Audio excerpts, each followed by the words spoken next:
여러분 태몽을 들어보시죠. 여러분 태어나실 때 여러분의 태몽을 혹시 누가 꾸셨나요? 아니면 여러분 자녀들, 아니면 여러분 부모님들 태몽에 대해서 들어보셨죠? 태몽 굉장히 신비하잖아요. 태몽이 아니더라도 한 사람이 수정이 되고 잉태가 되어서 뱃속에서 자라나고 또 태어나는 과정 모두가 모든 사람들이 태어나는 것이 다 신비롭죠. 그런데 어떤 사람이 태어나는 것보다 더 신비로운 얘기가 우리 예수님이 태어나는 얘기예요. 여러분이 다 복음서를 읽어보셨겠지만 굉장히 신비로운 것들이 많이 있습니다. 오늘 본문도 그 신비를 전해주고 있는데요. 천사 가브리엘이 마리아를 찾아와서 아직 소녀, 어린 소녀에 불과했던 우리 시우 정도 되는 그 정도 나이예요. 시우보다는 조금 있을라나? 그 정도 나이에 우리 마리아가 이제 가브리엘의 방문을 받는 거예요. 그래서 가브리엘이 당신이 아이를 잉태하게 될 것이다. 이렇게 전해주니까 마리아가 나는 아직 처녀이고 남자를 알지 못하는데 어찌 이런 일이 있을 수 있겠습니까? 라고 하니까 가브리엘이 성령께서 당신에게 임하여서 잉태하게 될 것이고 그 아이를 예수라 이름하게 될 것이고 또 그 아이는 하나님의 아들이라고 불리게 될 것이다. 그리고 이 아직 어린 소녀였던 이 마리아에게 더 믿을 수 있도록 가브리엘이 하나의 힌트를 주는데요. 임신할 수 없었던 여자라고 알려졌던 너의 친척 엘리사벳이 이미 임신한 지 6달이나 되었다 라고 알려주었어요. 그래서 마리아는 이 천사가 전해준 말씀을 믿고 받아들였습니다. 그래서 이렇게 말했죠. 저는 주님의 여종입니다. 말씀하신 대로 저에게 이루어지기를 바라나이다.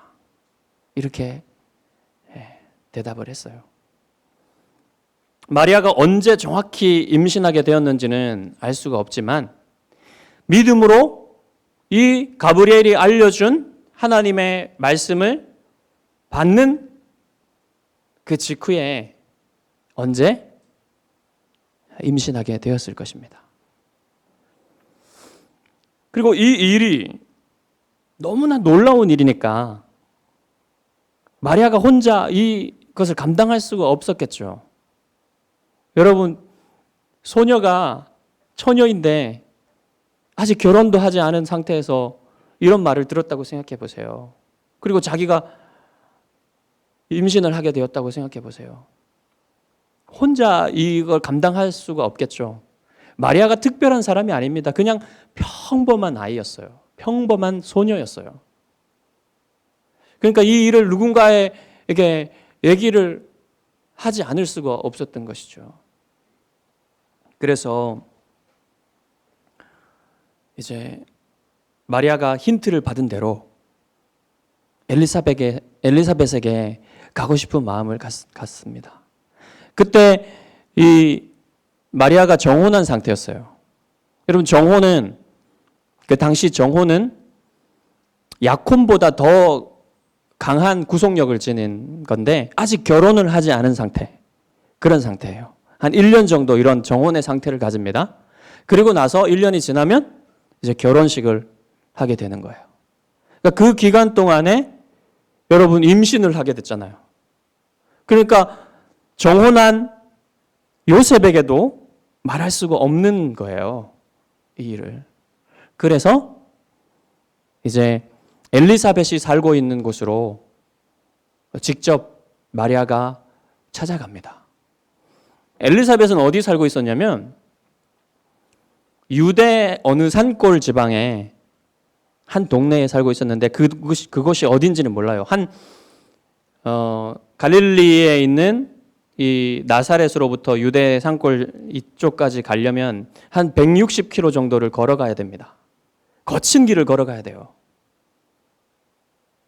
그 길을 그래도 엘리사벳을 만나보고 싶은 마음에 이 마리아가 아마 혼자서 갔을 거예요. 이 소녀가 그 거친 길을 걸어가는데 빨리 가도 4일, 5일은 좋게 걸렸을 거리입니다. 그 거리를 가서 이제 엘리사벳을 만나게 되는 것이죠. 엘리사벳에 도착했습니다. 엘리사벳의 집에 도착해서 이제 두 사람이 만나는데 엘리사벳과 마리아의 만남은 그냥 단지 임신한 두 사람이 자기 임신한 것을 서로 나누기 위해서 만나는 그런 평범한 만남은 아니었어요. 왜냐하면 이 두 사람이 임신한 사람이 이 인류의 역사상 가장 중요한 두 사람이기 때문에. 엘리사벳이 잉태한 사람은 누구입니까? 구약의 선지자들 중에 가장 큰 사람이었어요. 예수님이 직접 이 사람은 여자가 낳은 아이 중에 사람 중에 가장 큰 사람이다. 이렇게 말했잖아요. 예수님이 오시기 전까지 얘기해요. 예수님이 오시기 전의 모든 사람들 중에 가장 큰 사다. 그렇게 말한 거죠. 그리고 마리아가 잉태한 사람은 누굽니까? 마리아가 잉태한 사람은 육신을 입고 오신 하나님의 아들이세요. 구약의 모든 사람들이 소망하던, 모든 선지자들이 예언하던 그 아이가 바로 이 마리아가 잉태한 아이였습니다. 그래서 이 엘리사벳이 잉태한 위대한 아이와 마리아가 잉태한 이 위대한 아이가 만나는 순간이죠. 마리아가 엘리사벳의 집에 들어가서 인사하는 음성을 엘리사벳이 들었을 때 엘리사벳이 태동을 느꼈습니다. 여러분, 아이를 우리 남자들은 안 낳아봤기 때문에, 임신을 안 해봤기 때문에 모르는데, 아내가 여러분 임신하셨을 때 태동하는 거 보셨죠? 굉장히 신비합니다. 그리고 어떤 남자들도 신비감을 느끼는데, 여러분 엄마셨던 분들, 아이를 임신하셨던 분들 이 태동할 때 어때요? 굉장히 신비롭고 뭔가 내가 위대한 일을 하고 있다 이런 생각이 안 드셨습니까? 이 6개월 된 아이, 이미 6개월이 됐어요. 이 뱃속에서. 이 아이가 발길질을 하면 얼마나 세게 찰 수 있을까요? 발이 보일 정도로 아마 차지 않을까요? 저는 잘 모르는데, 근데 아마 6개월이 지난 이 세례 요한의 발길질이 얼마나 컸냐면, 이 아이가 뱃속에서 뛰논다라고 했어요. 얼마나 이 아이가 활동적으로 움직였냐면, 양수 속에서, 어두운 양수 속에서 탯줄을 달고 있는 이 아이가 뱃속에서 뛰놀았다고 합니다. 춤을 춘 것 같아요. 아이가 뱃속에서 엄청난 기쁨을 표현한 거예요, 지금. 세례 요한의 소명이 뭐냐면 예수님의 오실 길을 준비하는 것이죠. 뱃속에서부터 이미 예수님이 오시는 길을 준비하고 있는 겁니다. 뱃속에서부터 이 기쁨을 증거하는 거예요. 예수님을 만난 기쁨을 증거하는 겁니다. 하나님의 아들이 여기에 오셨다는 기쁨을 뱃속에서부터 세례 요한이 표현하고 있는 거죠. 자기의 소명을 다하고 있는 겁니다. 엘리사벳은 어떻게 이 태동이 특별한 태동이라는 것을 알 수 있었을까요? 이전과는 다른 움직임을 느낀 거예요. 태동이긴 태동인데 이전과는 다른 크기와 다른 움직임 이런 것을 느꼈고 이 아이가 뱃속에서 움직일 때 어떻게 이것이 기쁨의 표현인 줄 알 수 있었을까요? 전에 엘리사벳의 남편 사가랴가 제사장인데 가브리엘의 소식을 들었죠. 그때 요한이 어머니의 뱃속에서부터 성령의 충만함을 입을 것이라는 그 메시지를 들었어요. 그것을 엘리사벳도 들었겠죠. 아마 그 메시지를 기억했을 겁니다. 그리고 엘리사벳도 성령의 충만함을 입었다 그랬어요. 그래서 바로 세례 요한이 뱃속에서 지금 태동하는 것은 이 주님이 이곳에 오셨다는 것의 기쁨을 표현한 것이고 엘리사벳 자신도 주님이 오셨다는 것을 알고 기쁨으로 지금 맞이하고 있는 거죠. 그래서 이 엘리사벳의 뱃속에 있었던 아이와 엘리사벳이 둘 다 기쁨의 표현을 하고 있는 겁니다. 그리고 엘리사벳은 이제 이것을 큰 소리로 시적으로 노래로 표현을 해요. 이 기쁨을. 여자 중에 내가 복이 있으며 내 태중의 아이도 복이 있도다. 내 주의 어머니가 내게 나오니 이 어찌 된 일인가. 보라 내 문안하는 소리가 내 귀에 들을 때에 아이가 내 복중에서 기쁨으로 뛰놀았도다. 주께서 하신 말씀이 반드시 이루어지리라고 믿은 그 여자에게 복이 있도다. 여러분 성령 충만하면 이렇게 됩니다. 성령 충만하면 예수님을 알아보게 돼요. 예수님이 누구신지 알아보게 됩니다. 세례 요한과 엘리사벳은 정말 특별하게 아직 수태가 되어서 임신이 되어서 예수님이 어떤 인간으로서 형태를 가지기 전에 이미 예수님이 하나님의 아들이신지를 알아본 거예요. 자기의 주님이신지를 알아보고 기뻐한 거예요. 지금도 여러분 비슷한 일이 일어납니다. 우리가 예수님을 우리의 눈으로 볼 수가 없죠. 하지만 성령님께서 그 마음에 역사하셔서 우리가 성령으로 충만하게 되면 예수님을 알아보고 예수님을 사랑하고 예수님을 믿게 되는 거예요. 하나님의 말씀을 들을 때, 예수님에 관한 말씀을 들을 때, 복음을 들을 때 그 복음이 전해주는 예수님이 누구신지 알게 된다는 겁니다. 알고 사랑하고 믿게 된다는 거예요. 그분이 하나님의 아들이심을 믿고 그분을 따르게 된다는 거예요. 이게 성령께서 하시는 일입니다. 여러분 이 성탄의 계절에 여러분은 예수님을 어떻게 인식하고 계십니까? 지금도 수많은 성탄의 메시지가 울려 퍼지고 있죠. 오늘 많은 교회에서 성탄의 메시지가 울려 퍼지고 있습니다.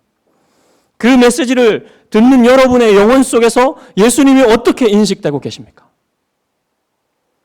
성령께서 여러분 안에 역사하시면 예수님이 하나님의 아들이시고 하나님이신지 깨닫게 되며 그분을 사랑하게 된다는 거예요. 이게 성령께서 하시는 일입니다. 성령께서 여러분의 영혼 안에서 일하셔서 예수 그리스도가 하나님의 아들이심을 믿게 되면 여러분의 영혼 안에서 중요한 변화가 일어나요. 첫 번째 변화가 뭐냐면 기쁨이 여러분의 영혼을 지배하게 됩니다. 엘리사벳의 태중의 아이와 엘리사벳 자신이 이 기쁨의 증인이에요. 자신들이 예수님이 마리아의 뱃속에 잉태했던 예수님이 그곳에 오셨을 때 그 기쁨을 증언하는 증인이 되었죠. 여러분 크리스마스가 되면 거리마다 캐롤이 울려 퍼지고 밤이 되면 이런 불빛들 우리 집사님들이 만들어 놓은 이 정도는 아니지만 이 거리의 불빛들 수많은 불빛들 때문에 사람들이 이렇게 기쁨을 나누고 연인들이 거리를 돌아다니지만 그렇지만 사실은 사람들이 이 모든 것에도 불구하고 슬픔을 이길 수가 없습니다. 아무리 기쁜 노래가 울려 퍼지고 사람들이 기쁜 것 같이 돌아다녀도 사실은 슬픔을 이길 수가 없어요. 마음에는 진정한 기쁨이 없습니다. 올해는 코로나로 인해서 사람들이 더 기쁨을 잃어버렸죠. 아이들은 학업 때문에 슬프고, 청년들은 취업과 진로와 결혼 문제 때문에 슬프고, 어른들은 경제적인 문제가 너무 걱정되고 슬프고, 아주 어린아이들 빼고는 모든 사람들이 사실은 이 슬픔을 이길 수가 없어요. 근원적인 슬픔은 어찌할 수가 없는 것입니다. 어거스틴은 그의 고백록 제일 첫 장에 이렇게 기록해 놓았어요. 당신은 우리 인간의 마음을 움직여 당신을 찬양하고 즐기게 하십니다. 당신은 우리를 당신을 향해서 살도록 창조하셨으므로 우리 마음이 당신 안에서 안식할 때까지는 편안하지 않습니다. 예수님을 만나지 못한 사람들의 마음속에는 이 근원적인 불편함과 불만족과 슬픔이 있어요. 그런데 예수님을 만나고 예수님을 알게 되면 이 근원적인 슬픔이 사라지고 기쁨이 영혼을 채우게 됩니다. 그것은 하나님을 알고 예수님을 만난 사람만 가지고 있는 정서예요.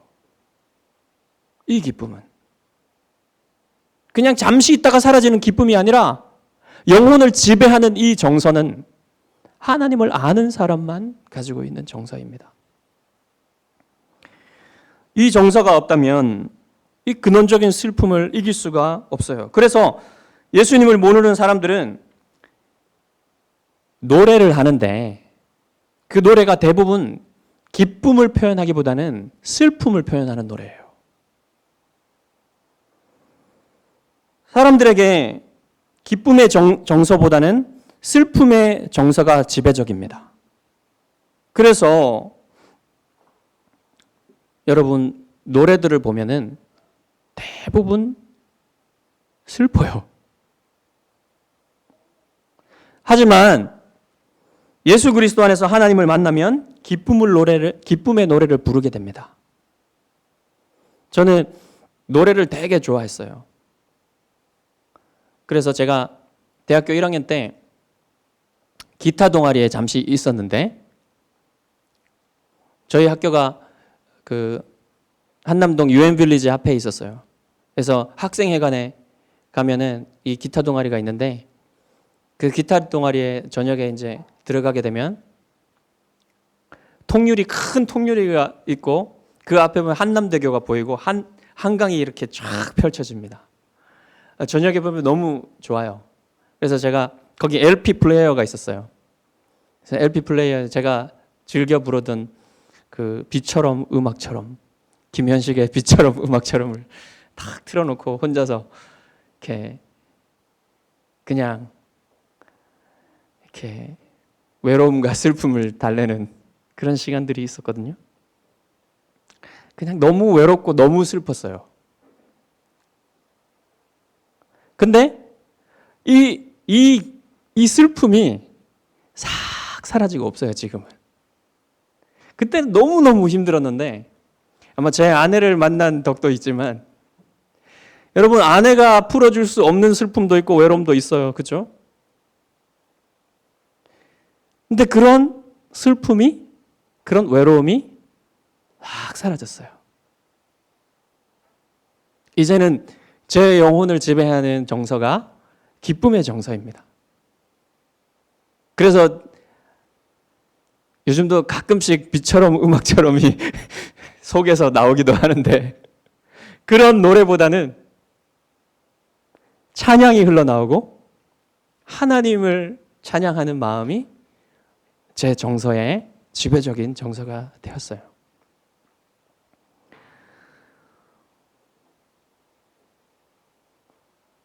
예수님을 만나기 전에 이런 노래들이 이제 정말 제 마음을 이렇게 좀 만져줬거든요. 사람들이 다 노래하는 이유도 비슷해요. 노래를 듣고 감동하는 것도 비슷합니다. 자기들이 너무 슬프니까, 너무 외로우니까 이 외로움과 슬픔을 만져주는, 공감하는 노래를 들으면 감동이 되고 눈물이 나는 거예요. 하지만 예수님을 만나면 이 근원적인 슬픔이 기쁨으로 바뀌어버립니다. 이 기쁨을 아는 사람들이 진정 기쁨으로 하나님을 찬양할 수 있어요. 예수님을 모르는 사람들은 이 그리스도의 찬양을 이해할 수가 없는 거죠. 모든 성탄 찬양은 신비와 기쁨으로 가득 차 있습니다. 그 찬양의 대상이신 예수 그리스도께서 이 땅에 육신을 입고 오신 것이 얼마나 기쁜 일인지 알기 때문에 이런 찬양을 드릴 수가 있는 거예요. 그리고 예수 그리스도를 알게 되면 두 번째로 겸손해집니다. 세상의 중심이 자기 자신인 사람은 결코 이렇게 겸손할 수가 없습니다. 예수님을 만나지 못한 사람은 세상을 자기 중심적으로 해석해요. 모든 일어난 일들이 자기가 중심으로 돼야지만 해석이 됩니다. 겸손은 그 반대예요. 우주의 중심은 예수님이시고 내 삶의 중심도 예수님이시기 때문에 모든 일을 예수님 중심적으로 해석하게 됩니다. 여러분, 엘리사벳을 보십시오. 엘리사벳은 이미 임신한 지 6개월이나 됐어요. 그리고 엘리사벳 자신의 임신도 가벼운 임신이 아닙니다. 매우 특별한 임신이에요. 왜냐하면 자신이 이미 임신할 수 없는 몸이 되었다는 것을 자기도 알았거든요. 그런데 남편이 가브리엘 천사를 만나서 임신 소식을 듣고 실제로 임신하게 된 겁니다. 그런데 자기 앞에 온 이 소녀는 자기의 친척이고 자기 딸뻘 되는 그런 사람이에요. 근데 자신의 임신을 얘기하는 것이 아니라 이 딸뻘 되는 마리아의 임신에 대해서 모든 관심을 집중하고 그 임신의 복됨을 얘기하고 노래하는 거죠. 근데 여러분, 겸손은 단지 상대방을 높여주는 것만은 아닙니다. 겸손은 예수 그리스도께 집중하는 거예요. 엘리사벳이 지금 마리아를 높여주는 것만이 아닙니다. 마리아가 그의 주님이신 예수님을 잉태했기 때문에 마리아의 임신에 대해서 복되다고 말하고 있는 거예요. 그러니까 겸손은 단지 상대방만 높여주는 게 아니에요. 겸손은 늘 예수님 앞에 서는 겁니다. 예수님의 영이 상대방의 영혼 안에서 역사하신 것을 보고 그것에 대해서 기뻐하고 그것에 대해서 높여줄 줄 아는 그것이 여러분 또 겸손의 모습인 거예요. 이것을 지금 엘리사벳이 보여주고 있는 것입니다. 여러분, 겸손한 자들에게 기쁜 소식이 있어요. 하나님이 겸손한 사람들을 높여주신다는 겁니다. 51절과 52절에서 마리아가 노래하기를 그의 팔로 힘을 보이사 마음의 생각이 교만한 자들을 흩으셨고 권세 있는 자를 그 위에서 내리치셨으며 비천한 자를 높이셨다고 했죠. 크리스마스는 겸손한 사람들에게 기쁜 소식을 전해주는 날이에요. 하나님께서는 모든 겸손한 자들을 높이시기 위해 아들을 보내셨습니다. 겸손하게 살면 뭔가 손해볼 것 같고 겸손하게 살면 뭔가 비굴해지는 것 같죠. 이 세상이 그렇습니다. 하지만 여러분, 오늘 이 크리스마스의 메시지는 우리에게 무엇을 전해주냐면 결국 겸손한 사람들이 높임을 받게 될 것이다. 이 메시지를 성탄에 전해주고 있는 것입니다. 위대하신 그리스도는 어머니의 태 속에서도 찬양을 받으십니다. 우리 가운데 오신 하나님의 아들은 그분을 아는 모든 사람의 마음을 기쁨으로 채우시는 분이십니다. 외로움과 슬픔 속에서 인생의 길을 찾고 계신 모든 분들이 오늘 이 크리스마스의 메시지를 듣기를 바랍니다. 육신을 입고 이 땅에 오신 하나님의 아들 예수 그리스도를 믿으십시오. 여러분의 근원적인 슬픔이 기쁨으로 바뀌고 여러분의 외로움이 끝나고 여러분의 영원한 사랑이 되어 주실 것입니다. 기도하겠습니다.